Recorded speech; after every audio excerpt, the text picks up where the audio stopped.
안녕하세요. BCC의 최원영 목사입니다. 오늘은 2020년 6월 10일 수요일입니다. 하나님은 어떤 분입니까? 라는 질문을 했을 때 그 질문에 많은 대답 중에 한 가지가 바로 하나님은 사랑이십니다 라는 대답인 듯 합니다. 오카노 목사님께서 섬기셨던 사랑의 교회에는 예전 성전에 크게 하나님은 사랑이십니다 라고 이렇게 쓰여져 있었고, 달력이나 엽서, 그리고 곳곳에 참 많이 사용되는 구절입니다. 그럼 사랑이라는 말은 어떻게 처음 만들어진 걸까요? 사랑이라는 말의 어원에 대해서 여러 가지 학설이 있는데 가장 보편적으로 인정되는 가설이 두 가지가 있다고 합니다. 첫 번째는 사랑을 살다라는 동사로부터 나온 명사형이라는 해석입니다. 아마도 사는 것 자체가 사랑하기 위해서 사는 것이기 때문에 살다의 명사를 사랑이라고 한 듯합니다. 두 번째는 한자로 생각할 사와 헤아린다 양이 조합되어서 사랑이라는 단어가 만들어졌다는 가설입니다. 이렇게 본다면 사랑이라는 단어는 분명히 살아있는 존재와 관련되어 있는 것 같습니다. 산다는 것, 그리고 생각하고 헤아릴 수 있다는 것은 살아있는 존재가 아니고서는 불가능한 것이기 때문입니다. 그래서 살아있는 존재가 사랑을 하게 되면 살아있는 존재의 삶이 변화되는 것을 경험합니다. 왜냐하면 사랑하는 존재를 생각하고 헤아리다 보면 삶의 중심이 나 중심에서 그 중심의 삶으로 변화되게 되고, 나 중심의 삶에서 그 중심의 삶으로 변화되면서 그 중심의 변화뿐만 아니라 삶의 전체의 변화가 일어나기 때문입니다. 사랑한다는 말은 좋아한다는 말과는 다릅니다.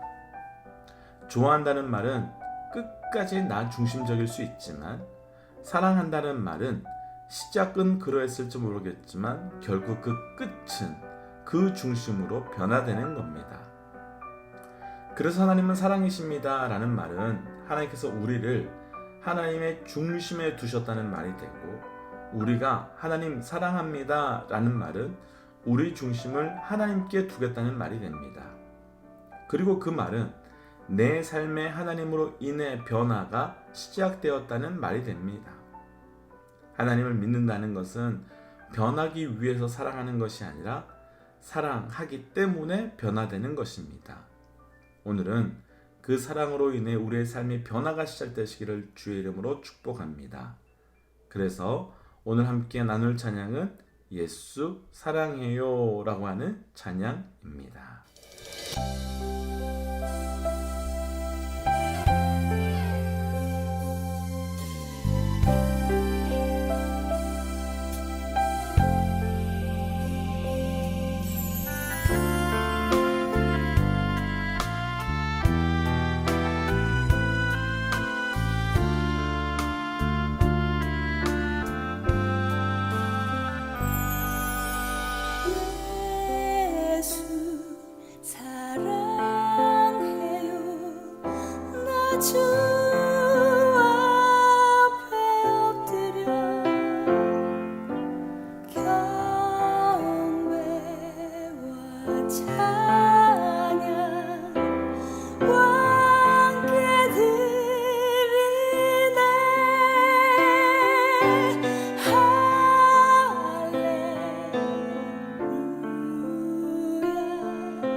이제 함께 말씀 묵상할까요? 오늘 함께 나눌 말씀은 신명기 29장 10절부터 21절까지 말씀입니다. 오늘 너희 곧 너희의 수령과 너희의 지파와 너희의 장로들과 너희의 지도자와 이스라엘 모든 남자와 너희의 유아들과 너희의 아내와 및 너의 진중에 있는 객과 너를 위하여 나무를 패는 자로부터 물 깃는 자까지 다 너희 하나님 여호와 앞에 서 있는 것은 내 하나님 여호와의 언약에 참여하며 또 내 하나님 여호와께서 오늘 내게 하시는 맹세에 참여하여 여호와께서 내게 말씀하신 대로 또 내 조상 아브라함과 이삭과 야곱에게 맹세하신 대로 오늘 너를 세워 자기 백성을 삼으시고 그는 친히 내 하나님이 되시려 함이니라. 내가 이 언약과 맹세를 너에게만 세우는 것이 아니라 오늘 우리 하나님 여호와 앞에서 우리와 함께 여기 서 있는 자와 오늘 우리와 함께 여기 있지 아니한 자에게까지이니 우리가 애굽 땅에서 살았던 과 너희가 여러 나라를 통과한 것을 너희가 알며 너희가 또 그들 중에 있는 가증한 것과 목석과 은금의 우상을 보았느니라. 너희 중에 남자나 여자나 가족이나 지파나 오늘 그 마음이 우리 하나님 여호와를 떠나서 그 모든 민족의 신들에게 가서 섬길까 염려하여 독초와 쑥의 뿌리가 너희 중에 생겨서 이 저주의 말을 듣고도 심중에 스스로 복을 빌어 이르기를 내가 내 마음이 완악하여 젖은 것과 마른 것이 멸망할지라도 내게는 평안이 있으리라 할까 함이라. 여호와는 이런 자를 사하지 않으실 뿐만 아니라 그 위에 여호와의 분노와 질투의 불을 부으시며 또 이 책에 기록된 모든 저주를 그에게 더하실 것이라. 여호와께서 그의 이름을 천하에서 지워 버리시되. 아멘. 함께 기도할까요? 하나님, 오늘도 우리를 이 자리에 불러주신 것 살아계신 하나님의 철저한 은혜입니다. 하나님, 말씀하여 주옵소서. 듣는 만큼 변하고 변하는 만큼 행동하고 행동함을 통하여 말씀과 성령의 열매를 맺어갈 수 있도록 함께하여 주옵소서. 이 모든 말씀 예수님 이름으로 기도하였습니다. 아멘. 오늘 함께 나눌 말씀의 제목은 약속의 은혜 두 번째입니다.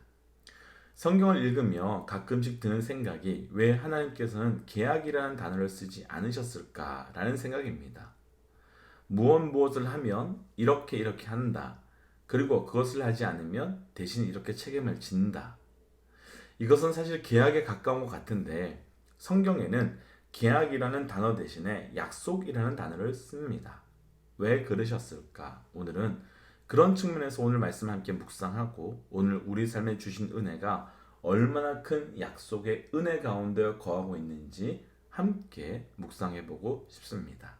첫 번째, 약속의 은혜 14절과 15절 말씀 함께 읽어보도록 하겠습니다. 14절, 15절입니다. 내가 이 언약과 맹세를 너에게만 세우는 것이 아니라 오늘 우리 하나님 여호와 앞에서 우리와 함께 여기 서 있는 자와 오늘 우리와 함께 여기 있지 아니한 자에게까지이니. 하나님께서 약속에 대해서 말씀하시면서 이 언약은 너희에게만 세운 것이 아니라 여호와 앞에 지금 있는 자들 뿐만 아니라 우리와 함께하지 않은 자들까지도 해당된다고 말씀하십니다. 뿐만 아니라 우리가 읽었던 11절 말씀 보면 유아들과 여인들과 그리고 나무를 패는 자와 물 깃는 자까지 다 약속에 포함된다고 하십니다. 아시는 것 같이 당시는 아이들과 여인들은 사람 취급도 받지 못했던 때였고 더구나 나무를 패는 자와 물 깃는 자는 종들을 의미하는데 당시 대부분의 종들은 전쟁에서 패배해서 포로로 끌려온 이방 사람들입니다. 그런데 하나님께서는 모든 사람들, 시대와 인종과 높음과 낮음과 많고 적음을 다 뛰어넘어 모든 사람들에게 세우는 언약이라고 말씀하여 주십니다. 오늘 말씀에서 나누고 싶은 첫 번째 약속의 은혜. 약속의 은혜, 그 약속이 우리에게 은혜가 되는 이유는 무엇인가 하면 약속에는 예외가 없기 때문입니다. 사랑하는 믿음의 동역자 여러분, 약속의 예외가 없기 때문에 우리가 그 약속의 대상이 됨이 얼마나 큰 은혜인지 고백하는 저와 우리 모든 믿음의 동역자 되시기를 주의 이름으로 축복합니다.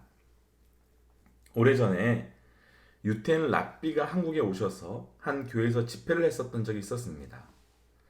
그런데 그때 그분이 강당에 올라서셔서 처음 하셨던 말씀이 너무 큰 충격이라 잊혀지지 않았습니다. 그때 처음 하신 말씀이 나 같은 유태인이 여러분과 같은 이방인 앞에서 설교를 하게 될 것이라고 상상도 못했다는 말이었습니다. 그 말이 충격인 것은 강사가 어떻게 저런 말을 할 수 있지? 건방진데? 교만한데? 이런 것 때문이 아니었습니다. 충격은 내가 이방인이었구나 라는 사실을 깨달았기 때문입니다. 말씀을 읽을 때는 이스라엘 사람들과 이방인을 나눌 때 당연히 저는 저 스스로를 이스라엘이라고 생각했습니다. 그리고 이방인들에 대한 말씀이 나오면 나와는 전혀 상관없는 말씀이라 생각했습니다. 그런데 그분의 말씀을 듣고 보니 맞습니다. 저는 이방인이었습니다. 그리고 그분의 은혜를 경험할 수 없는 이방인임에도 불구하고 이스라엘 사람들보다 더 큰 은혜를 경험하고 있었습니다. 이제 앞에서 이야기한 약속과 계약의 차이를 한번 나눠보고 싶습니다. 차이는 많겠지요. 단어도 다르고 내용도 다르고 법적인 것도 다르겠죠. 그런데 약속과 계약에 있어서 또 다른 가장 큰 차이 중에 하나는 자격인 듯합니다. 계약을 하려면 그 계약을 감당할 수 있는 자격이 있어야 합니다. 그런데 하나님의 약속은 우리가 오늘 읽은 그 말씀처럼 자격을 묻지 않습니다. 자격을 따지지도 않습니다. 누구든 어떻게 살았든 어디에 있든 상관없이 하나님께서 모든 사람들에게 동일하게 약속하여 주십니다. 자격을 묻지 않는다는 말이 두 가지가 위로가 됩니다. 첫 번째는 내가 그 약속의 은혜로 들어가기 위해 무엇을 감당해야 함이 없다는 겁니다. 두 번째는 내가 그 약속의 은혜로 들어가기 위해 무엇이 되어야 함도 없다는 겁니다. 그렇다면 자격 없이 내게 주신 약속의 은혜를 우리에게 주셨다면 우리 또한 누군가에게 자격을 갖추라고 말할 수 없고 자격이 안 된다고 하기 때문에 이 자리에 들어올 수 없다고 말할 수 없는 겁니다. 우리는 무조건 전하고 무조건 받아들이고 무조건 안아주고 무조건적인 그 하나님의 약속의 은혜를 경험할 수 있도록 함께 그 은혜를 나누는 겁니다. 우리 불편하지만 기억해야 합니다. 우리는 하나님의 약속을 받을 만한 자격이 있는 사람이 절대 아닙니다. 그런데도 자격이 있는 것처럼 이 자리에 설 수 있는 것은 철저한 하나님의 약속의 은혜 때문입니다. 오늘 그 은혜가 우리 가운데 있기를 주의 이름으로 축복합니다. 오늘 말씀에서 나눌 약속의 은혜 두 번째 17절입니다. 17절 함께 읽을까요? 너희가 또 그들 중에 있는 가증한 것과 목속과 은금의 우상을 보았느니라. 아멘. 약속은 그 약속의 말씀은 우리 모두에게 값없이 주어졌습니다. 그러나 값없이 우리에게 주어졌기 때문에 값없이 여기면 절대로 안 됩니다. 사실 우리에게 값없이 주신 것은 가치가 없기 때문에 우리에게 그렇게 주신 것이 아니라 가치를 지분할 수 있는 것이 아니기 때문에 우리에게 값없이 주신 겁니다.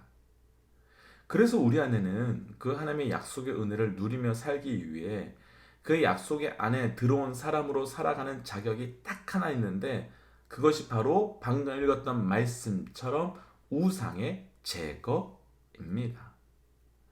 왜 그럴까요? 여러 가지로 이야기할 수 있겠지만 하나님의 약속을 깨트리는 것, 하나님의 약속에 동참하지 못하도록 하는 것, 그것이 바로 우상이기 때문입니다. 여호수아 6장에 보면 이스라엘 백성들이 여리고성 공격에 성공한 이후에 아이성 공격에 실패하는 장면이 나타납니다.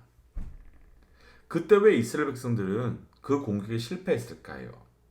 아간이라고 하는 사람이 여리고성에서 외투 한 벌, 은 200세겔, 금 50세겔을 숨겨서 자기 장막 밑에 감추었기 때문입니다. 왜 아간이 이런 짓을 했을까? 이스라엘 백성들이 가나안 땅에 들어오기 전까지는 하나님께서 매일매일 만나와 메추라기로 먹여주셨기 때문에 가나안 땅에 들어오기 전까지는 먹고 마심의 문제에 있어서 전혀 걱정이 없었습니다. 그런데 가나안 땅에 들어오면서 더 이상 그것들은 내리지 않았습니다. 그러나 분명 그럼에도 불구하고 하나님의 약속은 이전과 다름없이 그들을 먹이고 입히고 세우실 것입니다. 그러나 아간은 어떤 생각이 들었을까요? 이제 만나온 외출하기가 더 이상 내리지 않으면 가나안 땅에 들어갔을 때부터는 내 인생 내가 책임져야 하는 건가? 이런 생각을 했은 겁니다. 무엇을 잃어버린 겁니까? 하나님의 사람, 하나님께서 하나님의 사람은 분명히 책임지신다고 하는 하나님의 약속을 잃어버린 겁니다. 그러니까 그는 금과 음이라는 우상을 만들었고 그 우상으로 인해서 이스라엘 백성들은 분명히 아이성을 취하라고 하신 하나님의 언약의 말씀을 자기의 것으로 만들지 못합니다. 그럼 우상은 무엇입니까? 그것은 우리가 하나님의 약속에 전적으로 동참하지 못하도록 하는 겁니다. 그것은 하나님의 약속을 거부하도록 만드는 겁니다. 그래서 우상의 약속으로 사는 사람들과 하나님의 약속으로 사는 사람들의 인생은 완전히 다릅니다. 우상의 약속으로 사는 사람은 한 만큼 준다는 약속을 가지고 사는 사람입니다. 그래서 엎드린 만큼 가져다 바친 만큼 받을 수 있다고 생각하고 못 받으면 정성이 부족하다, 마음이 부족하다 하여 더 가지고 더 갖다 바치고 더 엎드리려 합니다. 그런데 하나님의 약속이 은혜인 이유는 무엇 때문인가 하면 안 갖다 바쳐도 안 엎드려도 그냥 하나님의 약속이라는 그 하나만을 붙들어도 그 약속은 이루어지게 되는 겁니다. 약속이 우리의 삶의 은혜가 되기 위해 약속을 믿지 못하도록 하는 우상을 제거하십시오. 그래서 오늘 말씀에서 나눌 두 번째 약속의 은혜는 우상이 제거된 자리에 약속의 성취가 이루어집니다. 그래서 오늘 하루가 내 삶의 우상을 깨뜨리고 그 자리에 성취되는 약속의 은혜를 누리시기를 주의 이름으로 축복합니다. 함께 기도할까요? 하나님, 자격 없는 나에게 약속을 주셔서 감사합니다. 주께 주신 그 약속만으로 살고 약속만을 은혜로 붙들고 살아가는 삶이 될 수 있도록 인도하여 주옵소서. 뿐만 아니라 하나님의 약속을 의심케 만드는 우상이 있다면 오늘 그 우상을 완전히 무너뜨려 주시고 오직 그 자리에 하나님의 약속이 성취되도록 인도하여 주옵소서. 이 모든 말씀 예수님 이름으로 기도하였습니다. 아멘. 사랑하는 믿음의 동역자 여러분, 이번 한 주도 날마다 주의 그 약속이 성취되고 이루어짐의 은혜를 누려가시기를 주의 이름으로 축복합니다. 오늘은 수요일입니다. 저녁에 함께 다락방 예배에서 기도의 자리로 나누도록 하겠습니다. 지금까지 BCC의 최원영 목사였습니다. 하나님은 살아계십니다.